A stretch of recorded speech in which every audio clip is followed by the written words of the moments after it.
यदि भूलवश भी अगर कोई व्यक्ति मंदिर में बेलपत्र चढ़ा हुआ है और बेलपत्र उसने एकत्रित कर लिया मंदिर के अंदर ही, और मंदिर में बेलपत्र एकत्रित कर कर धागा लिया और उस कच्चे धागे में, उस कच्चे धागे के अंदर अगर उस बेलपत्र की डंडी को पीछे से उसने एक एक साधारण सी गांठ लगाकर उस बेलपत्र की माला को सिद्ध कर लिया, हल्की सी कच्चे सूत की गांठ लगाते लगाते मंदिर की चढ़ी हुई बेलपत्र को, शंकर पर चढ़ी हुई बेलपत्र को, शंकर की चढ़ी हुई बेलपत्र को ही उसने गांठ लगाकर जब माला सिद्ध कर ली और सिद्ध कर कर अगर वही माला भगवान शंकर को अर्पित कर देती है तो कहते हैं कि हमारा फिर पुनर्जन्म होता ही नहीं है, इस संसार सागर से हमारी मुक्ति हो ही जाती है। 26 प्रदोष का फल एक क्षण में प्राप्त हो जाता है। क्षण में कब कहा? जिस दिन प्रदोष का दिन हो, 26 प्रदोष में से कोई भी प्रदोष का दिन हो और प्रदोष काल में आप अपने घर से जल और एक हाथ में घी का भरा हुआ दीप लेकर जिस दिन शंकर के मंदिर में जाते हो, शंकर को जल चढ़ाकर हाथ का स्पर्श जलाधारी पर कर कर शिव मंदिर में दीप प्रज्वलित कर देते हो, 26 प्रदोष का पुण्य फल उसी क्षण प्राप्त हो। 26 प्रदोष का फल एक ही दिन में, एक ही क्षण में प्राप्त हो जाता है। 26 प्रदोष 3 तिथियां हैं जिसमें महादेव को दूध जरूर चढ़ाना चाहिए। 3 तिथियां, और दूध कौन सा? हर कोई सा दूध नहीं, गौ माता का दूध लेकर, भले 1 चम्मच, हम ये नहीं कहेंगे कि तुम गौ माता का दूध नहीं मिले तो तुम 1 चम्मच दूध भी हो, छोटा सा 2 बूंद दूध भी हो, पर गौ माता का, गौ सेवा में लीन होने वाले 1 बूंद भी हो दिया, भले चम्मच भर हो, 2 बूंद का हो। 3 तिथियां हैं, पहला प्रदोष, दूसरी शिवरात्रि और तीसरे नंबर पर आती है सोमवार की अष्टमी। ये 3 तिथियां ऐसी हैं जिसमें 2 बूंद भी दूध अगर हम शंकर भगवान को समर्पित करते हैं तो अपना घर बच्चों की किलकारियों से कम नहीं होता, वो भराता ही है, वंश बढ़ता ही है। वंश बढ़ाने का एक सर्वश्रेष्ठ तरीका, 2 स्थान शंकर के मंदिर के, 2 स्थान। अगर बहुत रोग में ग्रसित हो ना, बहुत रोगीले हो गए ना, बहुत कोई बीमारी ज्यादा हो गई ना, 2 स्थान शंकर के मंदिर के बना लो। 2 स्थान जिसको हमको साफ करना है, 2 स्थान, और वहां चंदन की एक बिंदी रखकर आना, 2 स्थान बना लो।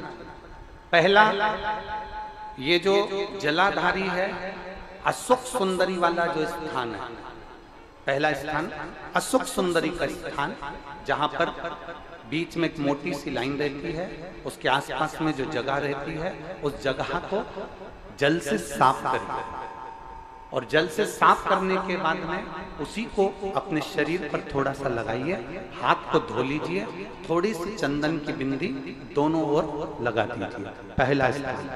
दूसरा स्थान, जहां से पानी बहकर जाता है उस पूरे स्थान पर से कहीं भी एक तुम्हारा मन कर जाए उस स्थान को थोड़ा सा हाथ से और जल से साफ कर दो, और वहां भाग को अपने हृदय से या शरीर में जहां रोग है, तकलीफ है, बहुत कष्ट है, बहुत दर्द है, उस स्थान पर लगाओ, और चंदन की, हाथ धोने के बाद चंदन की एक बिंदी उस स्थान पर, वो नाली वाली जगह पर कहीं पर भी रख दीजिए।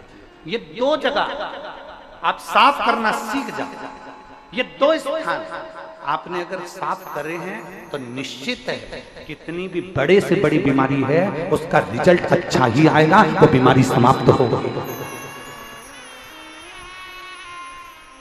वो बीमारी समाप्त होगी, निश्चित है। थोड़ा समय लगेगा, थोड़ा समय लग सकता है, पर आप अपने भरोसे से अगर करोगे तो निश्चित प्राप्त। हम तो यहां तक कहेंगे,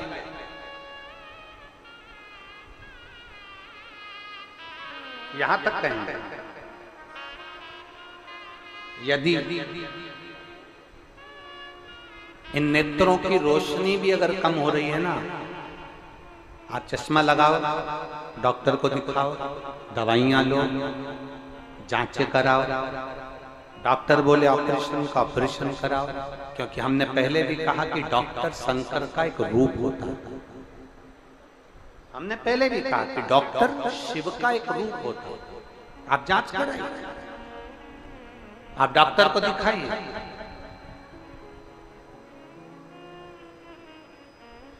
और जब डॉक्टर को भी दिखाते हुए आपकी आंखों में अगर आराम न लगे तो फिर किसी शिव मंदिर में शंकर का शिवलिंग हो, जलाधारी हो, और वो जलाधारी का पानी, शिवलिंग की जो जलाधारी होती है वो थोड़ी मोटी होती है। बोलो बोलो, देखा है आप लोगों ने कि नहीं देखा?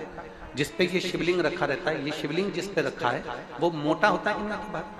तो वो जलाधारी जो मोटी होती है ना चारों तरफ, तो शंकर पे चढ़ा हुआ जल इस जलाधारी में से जब यहाँ से बहकर आता है, उस स्थान पर अपनी हथेली का स्पर्श करिए और स्पर्श कर कर शंकर के मंदिर में ही नेत्रों को लगाने का प्रयास करिए।